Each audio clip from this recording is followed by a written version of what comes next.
అందరికీ హాయ్, నేను మీ ఎక్స్ప్లోర్ చేసేవాడిని. సో మా ఊరి అందరూ పార్ట్ 7 వీడియోతో అయితే మేము ముందరకు వచ్చేసాను. సో ఈ వీడియోలో మా ఊరికి 6 కిలోమీటర్స్ దూరంలో ఉన్న కుల్లూరు అనే ఒక విలేజ్కి అయితే వెళ్ళబోతున్నాము. ఆ విలేజ్లో ఉన్న ప్లేసెస్ అన్నీ చాలా బాగా అయితే నేను చూపించాను. సో ఇంతకంటే ఎక్కువగా అయితే నేను ఇంట్రోలో చెప్పదలుచుకోవట్లేదు, ఎందుకంటే ఇంట్రోలో ఇంతకంటే ఎక్కువ స్క్రిప్ట్ రాసుకోలేదు కాబట్టి. సో ఇంకా ఏమాత్రం ఆలోచన చేయకుండా వీడియోలో వెళ్ళిపోదాం, వచ్చేయండి. ఇప్పుడైతే మనం కుల్లూరు ఊర్లోకి అయితే ఎంటర్ అవుతున్నాము. మనం వెళ్ళబోయే మొదటి ప్లేస్ ఏంటంటే అచ్యుత స్వామి దేవాలయం అన్నమాట.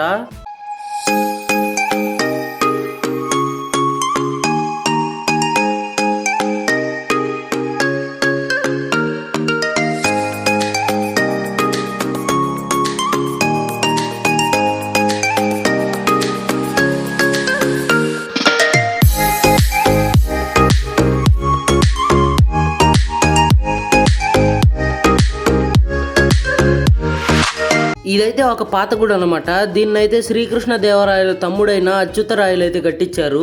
ఇంకా లోపలికైతే వెళ్దాం పదండి. ఇప్పుడైతే గుడి లోపల తలుపులు అయితే క్లోజ్ చేసి ఉన్నారు, అందుకని చెప్పేసి చూపించలేకపోతున్నాను. ఇంకా ఒక విషయం చెప్పడం అయితే మర్చిపోయాను. ఈ దేవాలయంలో అయితే చిన్నజీఆర్ స్వామి మీద అయితే యాసిడ్ అటాక్ అయితే జరిగింది. చిన్నజీఆర్ స్వామి అయితే అందరికీ తెలుసు, కాకపోతే తెలియని వాళ్ళకైతే చెప్తున్నాను. ఇప్పుడు అర్థమైందా ఆయన ఎవరో? ఆ యాసిడ్ అయితే చిన్నజీఆర్ స్వామి మీద అయితే పడలేదు, పక్కన నుండే వేరే వ్యక్తి మీద అయితే పడింది.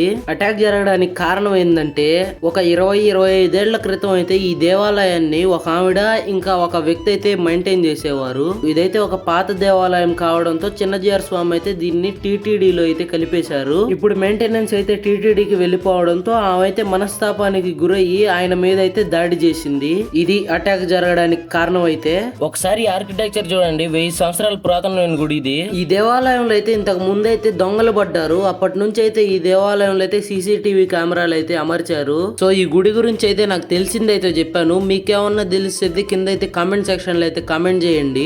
ఇంకా ఇప్పుడైతే మనం వేరే ప్లేస్ కి అయితే వెళ్ళబోతున్నాము. అచ్యుత స్వామి గుడి నుంచి అయితే స్ట్రైట్ గా వెళ్తే పోలేరమ్మ గుడి అయితే వస్తుంది. ఇంకా ఇక్కడ చూడండి ఏదో పాత గుడి అయితే ఉంది.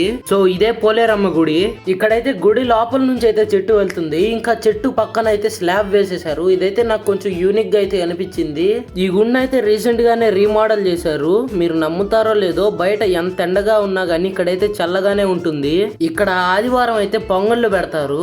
ఈ బావ అయితే వాడుకలో లేకపోవడం వల్ల అయితే ఇలా అయింది, కానీ ప్లాస్టిక్ బాటిల్స్ వేయడం అయితే తప్పు. ఇంకొంచెం ముందరకు వెళ్ళాకైతే అంకమ్మ గుడి అయితే వస్తుంది. ఇక్కడైతే రీసెంట్ గానే ముక్కు చెల్లించుకున్నట్టయితే ఉన్నారు. ఇదిగోండి అటు సైడ్ మొత్తం హైవే అనమాట. ఇదైతే NH 565 హైవే. సో ఇప్పుడైతే మనం ఇంకో ప్లేస్ కి అయితే వెళ్ళబోతున్నాము.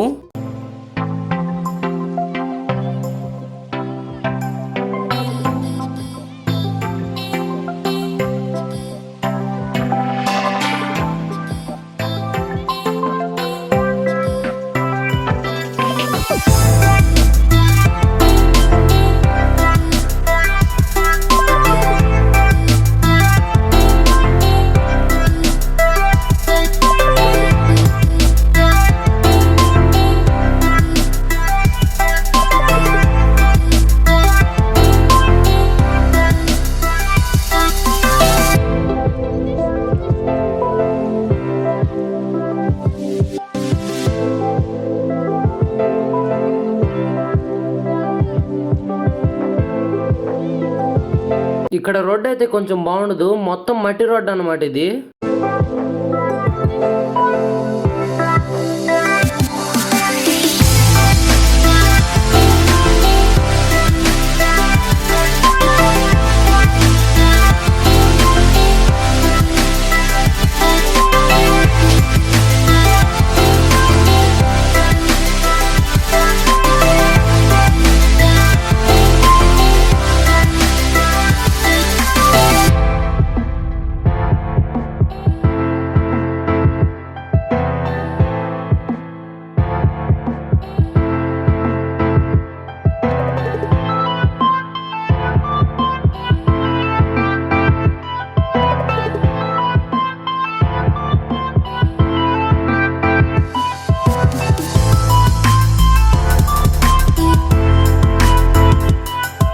ఈ ఆకులు అయితే ఎంత స్ట్రాంగ్ గా ఉంటాయో చూడండి ఒకసారి.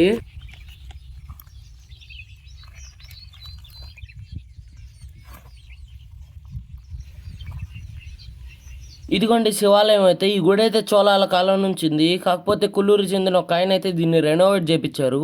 ఈ రాయి మీద ఉన్న భాష అయితే తమిళ సంస్కృతం. దీన్ని అయితే ఎవరు చదవలేకపోయారు. మీరేమన్నా చదివితే కామెంట్ సెక్షన్ లో రాయండి.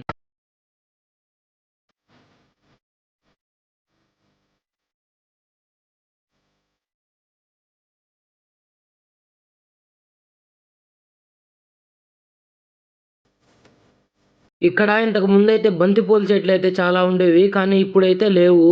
ఇక్కడ మీకు అద్భుతాన్ని అయితే చూపిస్తాను. ఇక్కడ ఎన్ని చెట్లు ఉన్నాయో గెస్ చేయండి ఒకసారి. ఇక్కడ 2 చెట్లు అయితే ఉన్నాయి. అవేంటంటే వేప చెట్టు ఇంకా మర్రి చెట్టు. ఇక్కడైతే ఒక పుట్ట కూడా ఉంది గైస్. ఇంకా ఇప్పుడైతే మనం ఇంకో ప్లేస్ కి అయితే వెళ్ళబోతున్నాము. ఇప్పుడు మనం వెళ్ళబోయే ప్లేస్ గురించి అయితే ఒక విషయం చెప్పాలి. దసరాకి మైసూర్ ఎలా ఫేమస్, అలాగే మా సరౌండింగ్స్ లో కుల్లూరు దసరాకి ఫేమస్. అష్టమికి నల్లేనుగు, ఇంకా నవమికి తెల్లేనుగు, ఇంకా దశమికి పారువేట. పారువేట అంటే రాముల వారిని వేటకు వెళ్ళినట్టు ఊరేగిస్తారు దశమి రోజైతే. ఇదిగోండి ఇదే ఏనుగు బొమ్మ.